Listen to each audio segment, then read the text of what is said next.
Good afternoon. It's another episode of MIHOA Live coming at you from the MIHOA Live World Headquarters, which is also known as my basement. This is just a below average skater and a average hockey official and maybe an above average YouTuber, Andy Hudson with Missouri Ice Hockey Officials Association. Very happy that you're joining us here today. It's a beautiful afternoon here in St. Louis, and I've got two awesome guests. First and foremost is I shouldn't say foremost.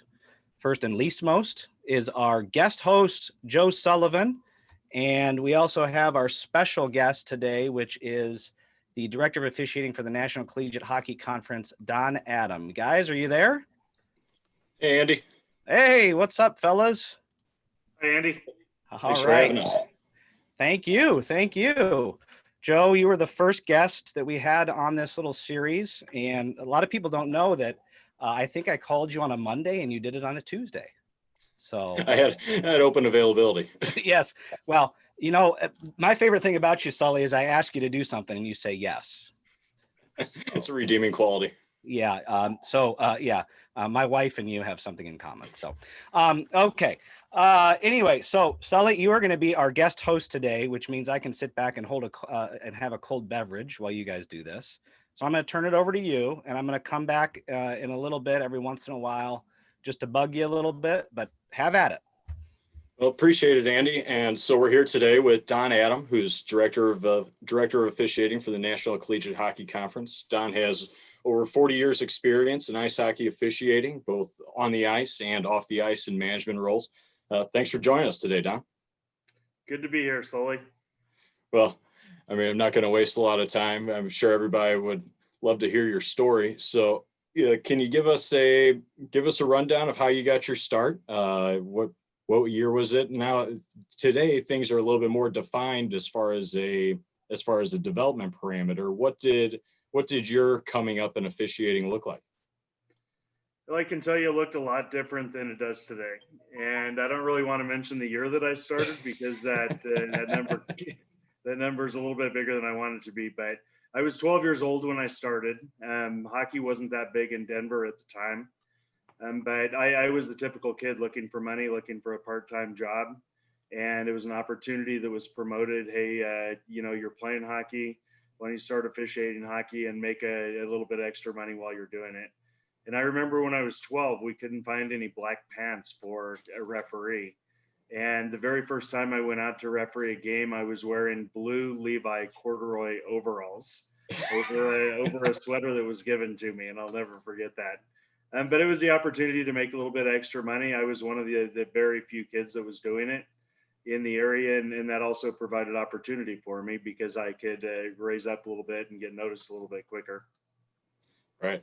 So you went through the USA Hockey's officiating development program before it was the officiating development program. You were kind of the OG for it. What did that look like? When you drove from Colorado to Waterloo, Iowa, what did your parents think? How many guys were working in the USHL at that time? That was an interesting time because Mark Rudolph from USA Hockey at the time, that's when I was kind of coming up when they just started to develop that program. So I was able, through the USA Hockey program, I was able to attend what then was called a regional camp, and the second camp was the advanced camp, or the last camp was the advanced camp. There were 3 camps 3 years in a row that I went to. When I went to the USHL, there were actually 3 full-time referees, and there was maybe a couple of guys that did a few games here and there. So you're looking at far less teams and only 3 officials, and the landscape was a lot different. But my parents were incredibly supportive of me when I both played and officiated because I grew up doing both. And I worked for a guy who was a contractor at the time, and he actually sponsored me as a referee because, back in those days, they didn't pay mileage, they didn't pay hotels. It really was walking uphill both ways to the game in a snowstorm. So I actually had sponsors in the Denver area that were helping me out financially when I did that. How spoiled do you think these kids are today, driving all over the Midwest and actually being able to connect via the cell phone and not having to pull over and find a payphone at some gas station in the middle of Iowa? They have no clue. I have no idea. I can't tell you how many games that you drive 4 or 5 hours to, and you turn around and drive 4 or 5 hours home in a snowstorm because you can't afford a hotel. So yeah, there weren't cell phones, back in those days, and it's changed a lot. Yeah, a whole new meaning to off the grid. But so you then advanced. How many years were you in the USHL? I was in the SHL for about 2.5 years. I was in there 2 full time. I lived in La Crosse, Wisconsin the first year, which was kind of an odd place, but I wanted to go to school there at the time. And then I moved to Waterloo the next year, and then I became an NHL trainee the third year. So I was still based in Waterloo, but I was traveling outside of the USHL in that third year to do a lot of other leagues. Right. So in the NHL trainee program, as they had it when you were involved, is a lot different than as we look at it today. Guys get hired as a trainee per se, to the minor league contract now, and they typically just work the American Hockey League, and then as they progress, start to do games in the NHL. When you were in it, it was a lot different than that. You worked all 3 major junior Canadian leagues, as well as the IHL and AHL. What was it like being an American going up and working the major junior leagues in Canada? Yeah, those were interesting times. I know that I went to the Western Hockey League. The first year that I went there, it was the first year that the USA Hockey had a working agreement with them, and I was the first American to ever work in the Western Hockey League under that exchange deal. And it's a little bit different world. It's like you have to earn your keep, and you have to work hard to gain that acceptance up there. Because back then I was kind of the first year I was the lone American kind of coming up there at that time. There were other Americans that worked, but they were primarily from that area. I was kind of an outsider coming in. So you have to earn your keep. You have to work hard and prove that you were worthy of the opportunity to be there. But that first year as a trainee, I was working 7 different leagues, and I think you mentioned most of them.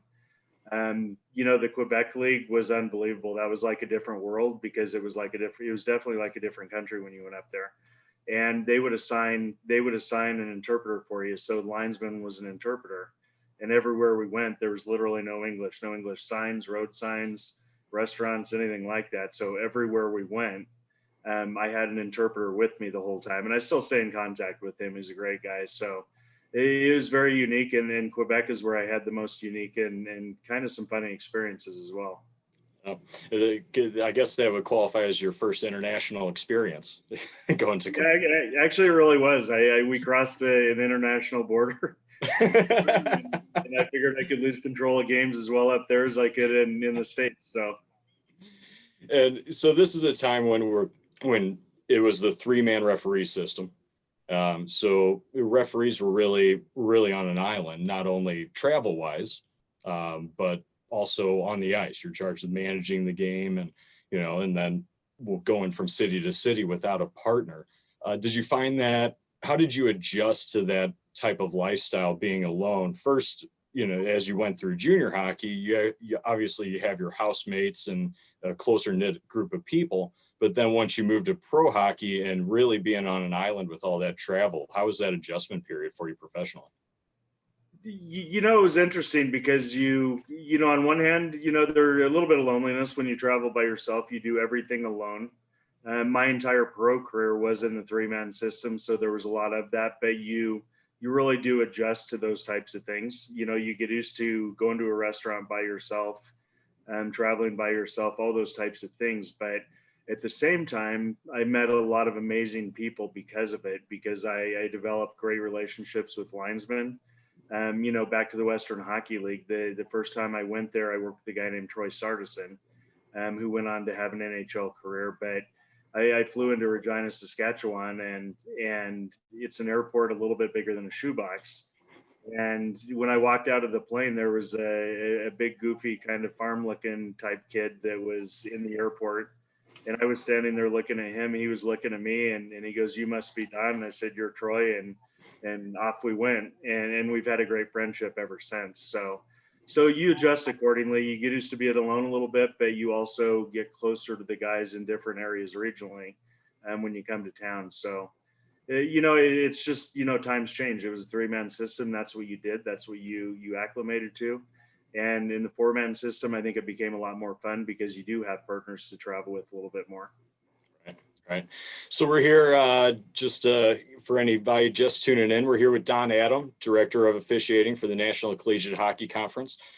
So as you progress through the trainee program, you were working more professional games, and you had the opportunity to work the old IHL, which was really grew in prominence as a pro league.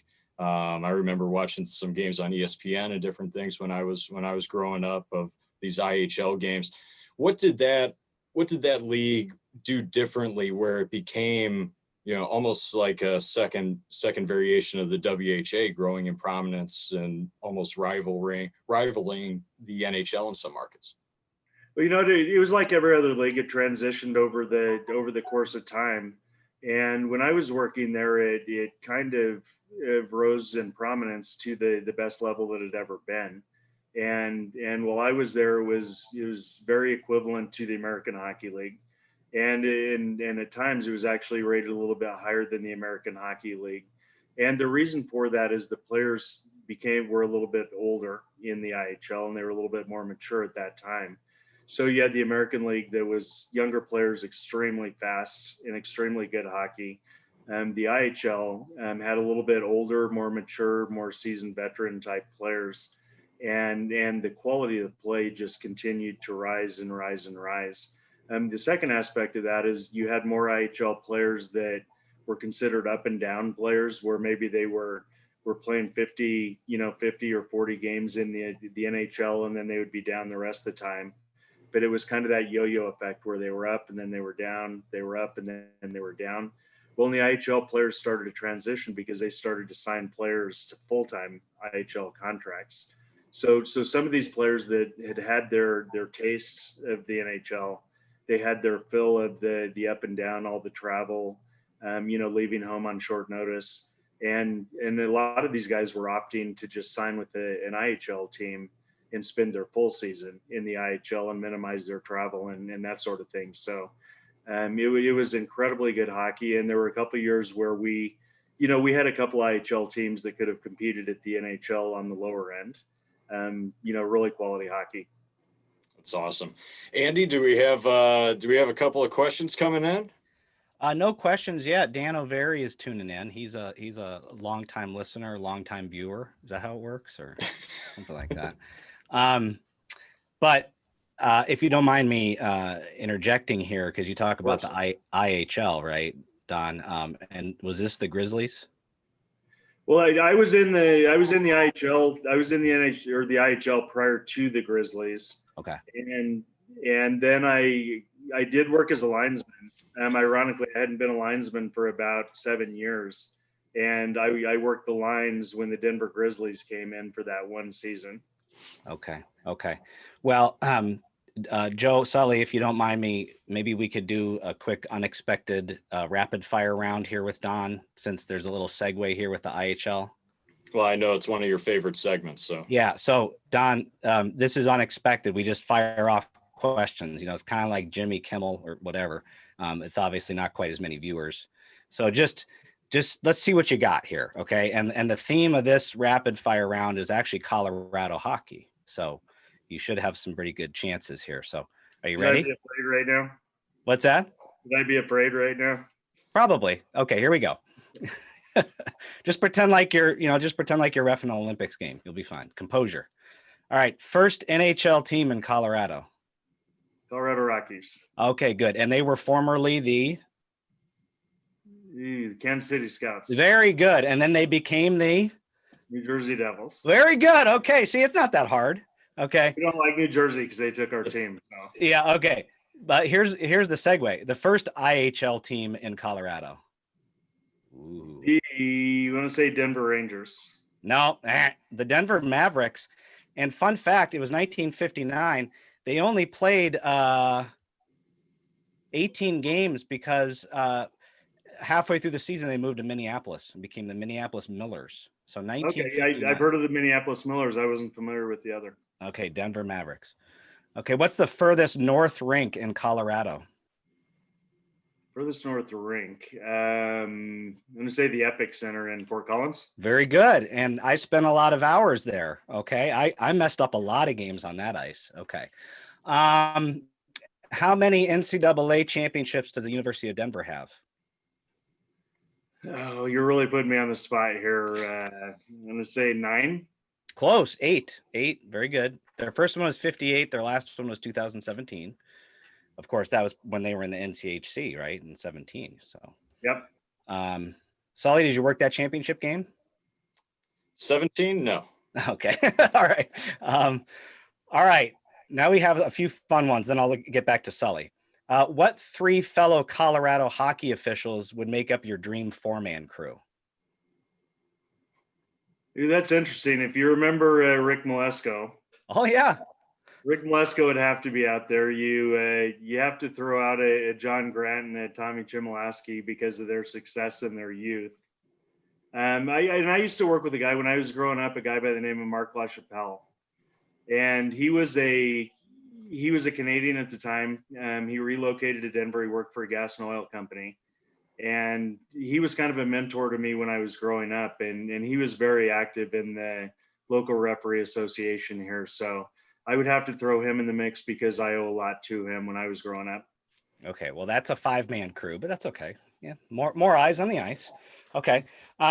What 3 personalities besides Sully would be in your dream golf foursome? Oh boy, from some of our referees, Sully would have to be there. Obviously, you have to pick a guy like Gino Benda from the East Coast because he's got that.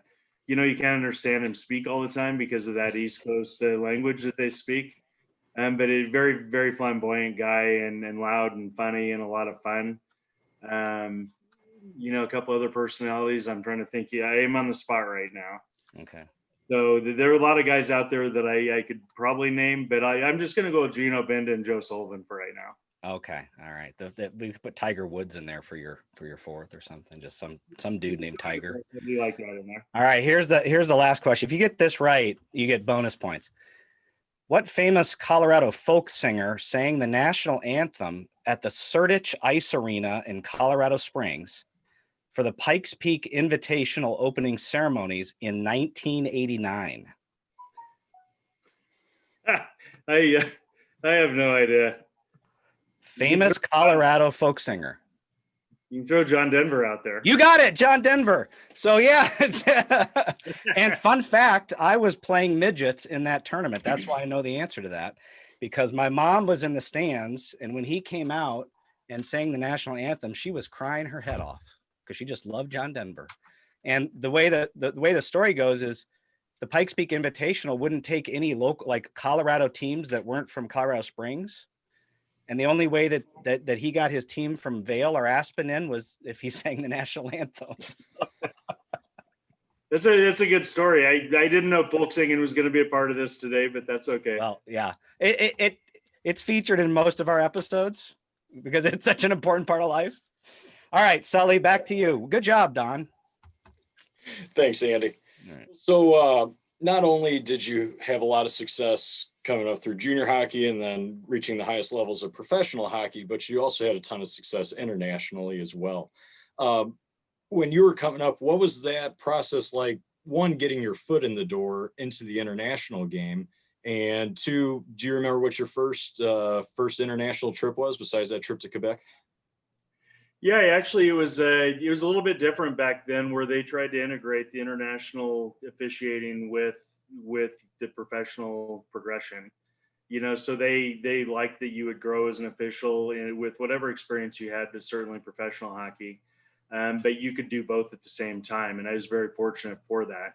The first thing that I went to Copenhagen, Denmark for a world officiating seminar, and that was a program that USA Hockey created, and it was a format to introduce officials from all across the United States that wanted to go to this. They could sign up for it, and we traveled to Copenhagen, Denmark, where we spent about a week.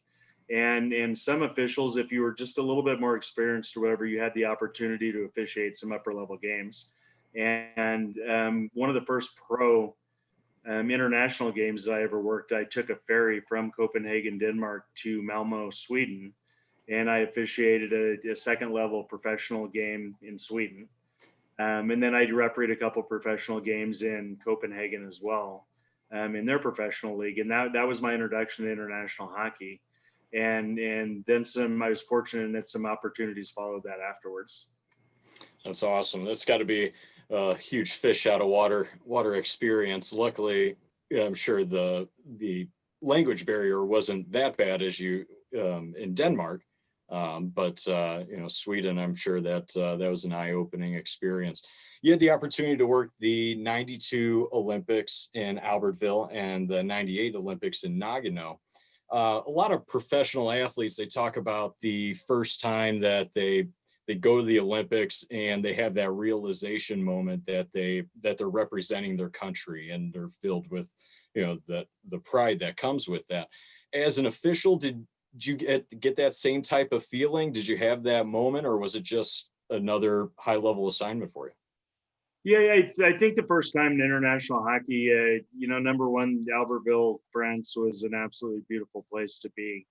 And it's just, it took a while for everything to sink in once you get there, because you don't realize how big the event actually is. But the first time I was on the ice for the first game I worked, and they announced the officials, and it's just not Don Adam, and it's just not Joe Sullivan, an announcement of your name. They say tonight's referee is Don Adam from the United States of America. And that was kind of one of those moments where you feel like, yes, I'm the only one here from the USA. And it was nice. It was nice to hear those words, for sure. What was your most memorable Olympic game that you got to referee? I don't know if I had one in particular, but in international hockey for several years, including the 92 Olympics, about 3 years in a row, I traditionally worked Canada versus Russia. And anytime you work a Canada-Russia game, they were incredibly intense, different styles of hockey, which added to the challenge. And they were always memorable games. And when we got to the 92 Olympics, in the round robin format, I again was assigned that game. The Team Canada was filled with NHL players. Russia was filled with NHL players, and that game was always special every year when you worked it. That's incredible. Just to recap, anybody just joining us, we're here with Don Adam, Director of Officiating for the National Collegiate Hockey Conference. So as you transitioned off the ice, you got kind of some really good managerial experience right off the hop when you were named the first Director of Officiating for the West Coast Hockey League, which wasn't, from what I hear, was not the easiest referee to officiate. And I can only imagine that it was even more to deal with as the director of officiating, fielding all those calls from coaches and general managers. What was the biggest difference that you saw stepping into the managerial side of officiating? Well, it was interesting because minor league hockey is a different animal. And we had 8 teams, and some of the owners have hockey knowledge, some of them didn't. The hockey teams were an investment for some of them. Others truly enjoyed the game, and it was also an investment opportunity, but they loved the game, they knew about the game. For me, the biggest aspect of my time there was the commissioner of the league at the time. His name was Adam Keller. And Adam to date is one of the best hockey guys that I've ever known in my life. He was a longtime GM in the IHL, which we talked about. I'm in the Phoenix Roadrunners, and I transitioned from he was a little bit older at the time, and he was a very calm general manager, and he wouldn't come to you. He would wait for you to come to him. He always knew where to stand at the end of a period, and when you would approach his location, he would just very calmly tell you how bad that you had just messed up a game. Slightly different language, but we transitioned from that relationship. He's the one that hired me, and he said something that other guys have said to me in other leagues. After spending about 6 months with him, he said, I didn't realize how much there was to learn about officiating.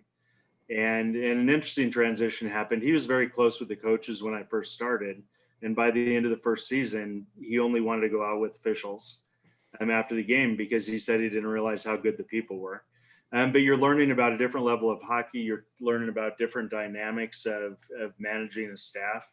And at that level, you have to be very creative in, number one, how you obtain officials, how you're going to use them, taking into consideration how can you afford to use this guy. So you're literally taking advantage of everything you can to get the best possible guys you can in the cities where we have teams. So I remember a name that the hockey community is familiar with was Terry Koharski.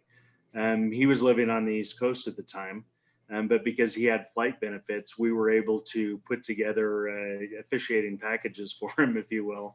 And the West Coast Hockey League was actually utilizing an East Coast League referee because of his flight benefits. And when you're in minor league hockey, that's what you have to do. You have to, understand the dynamics of everything that's going on and take advantage of every possible opportunity that you can. Right. Well, you talk about how different of an animal minor league hockey is, but it was also a different animal was the time period in which you were officiating, coming up through juniors and then professional hockey, where, quote, managing the game was paramount in your success because we didn't have this defined stick standard and the hits to the head. It was you really had to manage the people on the ice. What from the game today and from your position as a director of officiating, how do you feel that officials can still manage a game while adhering to the stricter standards that we see today? Well, I think officiating upper level hockey now is far more difficult than it was when I was growing up, and there are a lot of reasons for that. Mostly video. Mostly video. When I was growing up, you did manage the game, but as long as you were staying within policy and as long as you had a good understanding of what was being asked of you, and you had the ability to implement that fairly closely, then you could just let your personality take over a game. And if you had good communication skills, you'd be in pretty good shape. But in this day and age, you can have all those things. You can be very, you can be very good at implementing policy, enforcing policy, whether it's a stick infraction policy or a restraining foul policy. You can have the personality. You can have everything you need, the good communication skills. But when everything is so scrutinized because of video, it still makes it that much tougher for that guy to be a great official. And the guys that can pull that off in this day and age are very good because not only do they have the common sense to be able to implement a requested standard, but they have the communication skills. They know how not to get in trouble with all the video that's out there. And it's a lot of common sense. It's really a thinking man's job right now because you have so many things to take into consideration that we didn't have to when I was coming up. Yeah, you talked about video a couple of times. Video has certainly changed officiating in just about every sport out there at the higher levels. And I think it's only going, the processes behind it are only going to get better. I don't think we had too many 10-minute delays doing video reviews this year, but yeah, I think we've got a little better at that. So we'll switch gears a little bit over to kind of thoughts on development for the younger officials watching. If you're just joining, we're here with Don Adam, Director of Officiating with the National Collegiate Hockey Conference. So working with younger officials in Denver and Colorado, and also as an instructor at the California Referee School, which is run by Michelle Voyer. What do you think of young officials should focus on, right? As they're getting started, years 1 to 3, 3 to 5, and then kind of 5+ if they want to continue that upward momentum. What do you think good building blocks for an official are? Well, a lot of those building blocks are the things that officials don't want to hear because they want to ascend quicker. And they think that there's a very magic formula that guys like myself or others can provide to them to ascend to the top. And the reality is it's all based on basics. It's work as many games as you can, learn the true art of officiating the best you can, and that's basics. So, work on your skating, strive to be the best skater that you can, because that's going to make everything else easier. If you can skate, you can do anything. Learn positioning next, figure out the true art of officiating, both as a linesman and a referee. There's nothing magic about that. It's back to the basics. And now when you have skating and you have positioning, everything else becomes that much easier. And the experience part of it is once you're mastering things like skating and positioning, and you're learning the rules in the rule book, always know the rules. You don't even know it, but you're learning the mental aspect of officiating through experience.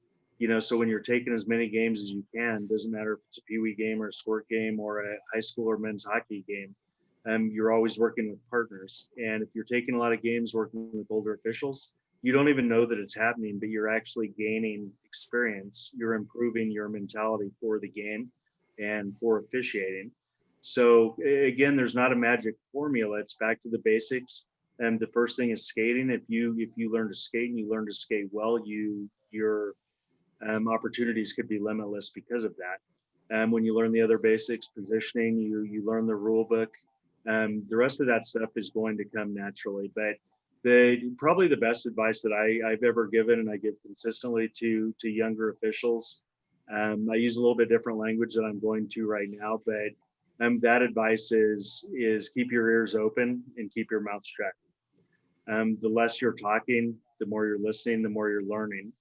And the more you learn the game, the better you're going to learn the game. So don't worry about talking, worry more about listening, and that's how you're going to improve as you move up. That's great. That's great advice for young officials. There's a reason why God gave us 2 ears and 1 mouth, right? But Andy, you got something to interject here? I know we're starting to get crunched on time.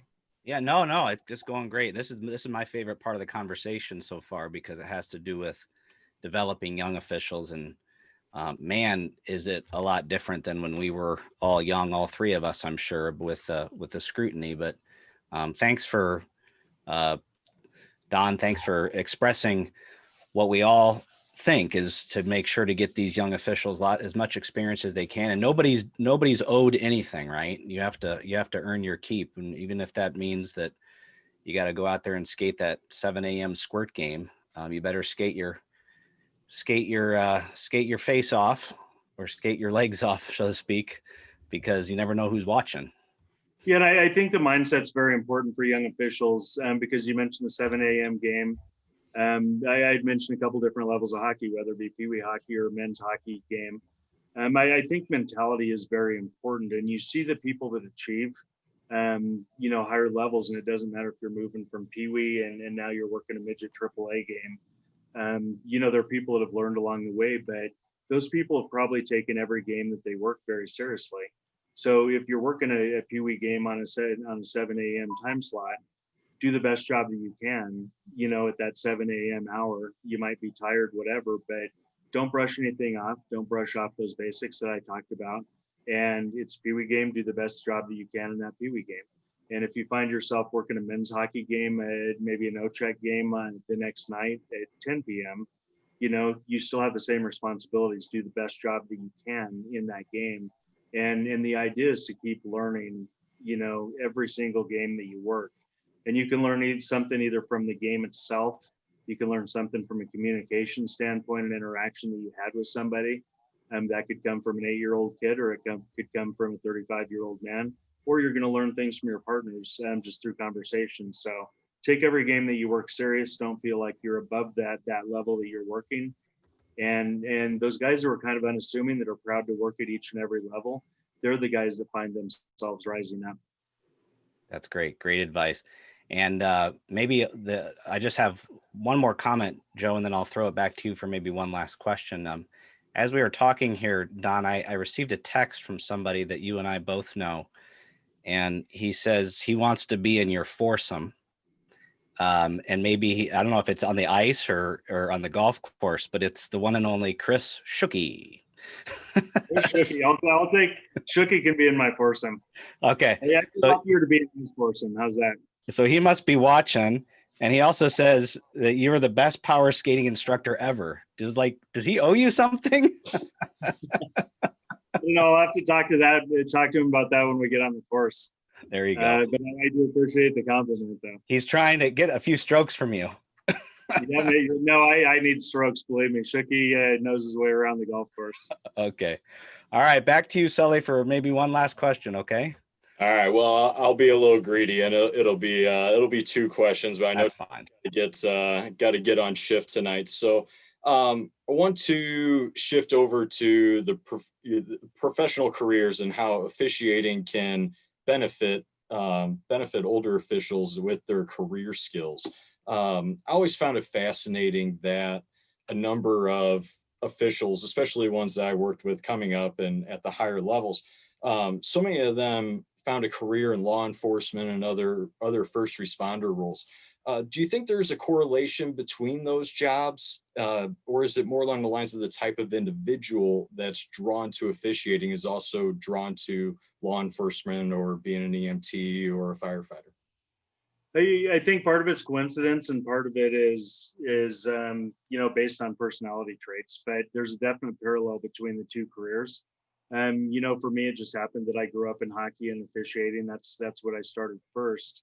But as you grow up in both of those jobs, if you will, police officer, and you notice that there are personality traits that are similar in both of those occupations. In hockey, the most successful guys are the guys that know the difference between arrogance and confidence. But you have to be confident enough to go out and work in a cruel building, a cruel atmosphere, if you will, where you're up against the fans, you're up against the coaches and the players and two teams, and working in a very intense environment. And referees, linesmen as well, have to have the inner confidence to be able to take control of situations under very difficult circumstances. As a police officer, never more so than now, this day and age in society, you have to have that same personality trait where you may not have a lot of help. You may encounter some difficult situations, but you have to be able to have the confidence to take care of yourself. You have to have the confidence to take control of a situation. And those personality traits are very similar in both occupations. And to be successful in both, you have to be able to believe in yourself. Arrogance can hurt you in either occupation. Confidence can help you excel in both occupations. But other similarities just on the surface, aside from being able to take control of situations, communication is a huge part of it. You're talking to people, and if they don't understand what you're saying on the police side, you have to figure out a way to reapproach that subject, and so you can explain that to them and make them understand. In hockey, you work from a rule book. If you're a black and white hockey referee, meaning that you call every rule that's in the book, you're going to struggle. On the police side, you work from in Colorado, the Colorado revised statutes. And it's the same way. We don't go out there trying to implement every law that's written, but it's common sense. And there's a lot of gray area how you interpret and act on the laws that are written. So in both occupations, a lot of common sense is involved. You're working from rule books, so to speak, in both. You're utilizing a lot of judgment. You're making quick decisions without a lot of time to think. Both occupations are going to be armchair quarterbacks. But a good referee and a good police officer are going to have a lot of those similar personality traits. Right. And we've also seen the growth in video in law enforcement as well. So the armchair quarterbacking continues to grow on that, yeah, as well as with professional officiating.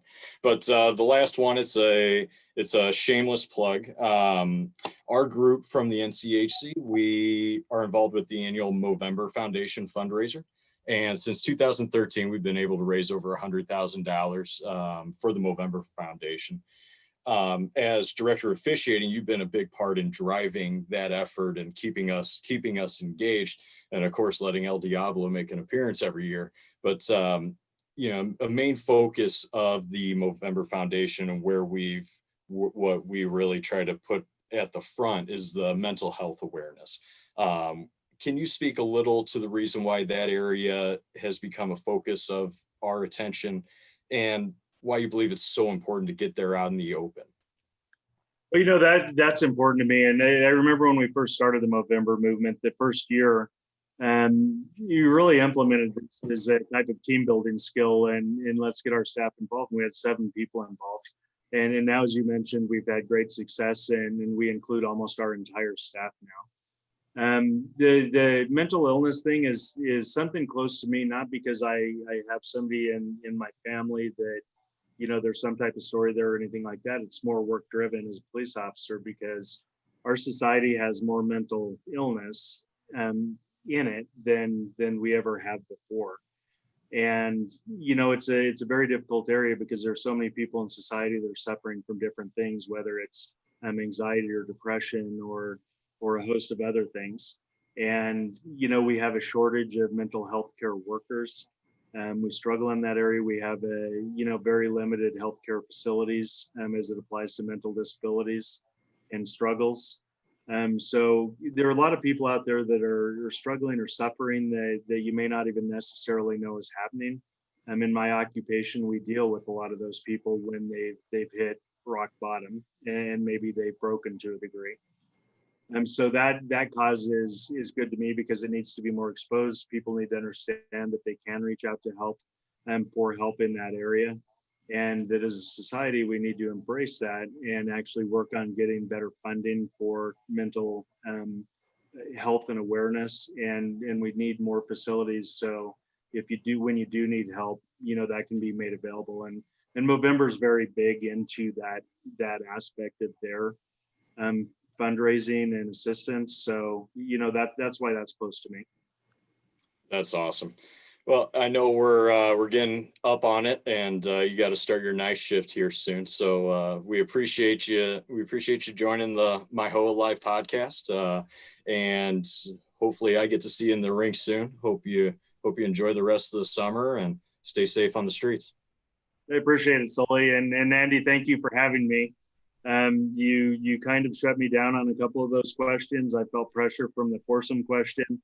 I've got text messages coming in. Everybody wants to go golfing now, so I'll be ready for you next time. Okay, well, we won't surprise you next time, but thank you so much, guys. I do want to mention that we took a couple weeks break doing this, and I don't know if you know this, DA, but we started this back with Sully back in, was it March or April? Right when COVID shut down. Yeah, and we did it every week for several months, and then with the seminars starting, both Sully and I are kind of involved in the seminars. We took a couple week break, but we're going to get back on it now. So you're our first guest back after a couple weeks break. So it can only go uphill from here. I mean, downhill. Well, yeah, either way. But no, next week I'm really excited because I just confirmed today that the managing editor of Scouting the Refs, a guy by the name of Josh Smith, is going to be our guest next week. So I don't know if you guys have heard the Scouting the Refs podcast that comes out. So and apparently he has a face for radio, just like Todd Lewis, his co-host. So Josh Smith will be on, and that'll be fun. Get to talk a little bit about Scouting the Refs. And I don't know who's going to be on the week after that, but if you guys have any, maybe Shooky. Should we ask Shooky to be on, DA, or? I don't know what that would do to ratings, in all honesty. But, okay. Tricky's got some great stories, and he had a great career himself as an official. So yeah, I think you'd do just fine with him. But when I grew up, we didn't have these types of opportunities. The technology wasn't there; it hadn't been developed. I think this is a great thing because you can reach out to people. It's just one more way that you can improve officiating. Mm-hmm. And there are a lot of great personalities and a lot of great people out there that have different experiences. Everybody's going to have different experiences, but I think the effort is being made through things like this to improve officiating, to get the word out, to offer advice and those types of things. So I think this is great. Yeah, thanks. And it's all about building community because we are a network, a fraternity or brotherhood of officials, sisterhood, if you want to look at it too. Sully, any closing thoughts? No, just appreciate the opportunity to be the first guest host, and thanks to Donnie Adam for not firing me mid-interview. So I still have a job next season whenever we start. You played it safe, Sully. You didn't. Softball questions. Yeah, I think we're okay. All right, guys. Hey, thanks everybody for watching, and thanks to Don Adam. Thanks, Sully. And you guys all have a great week, okay? Thanks, Andy. See you. Bye-bye.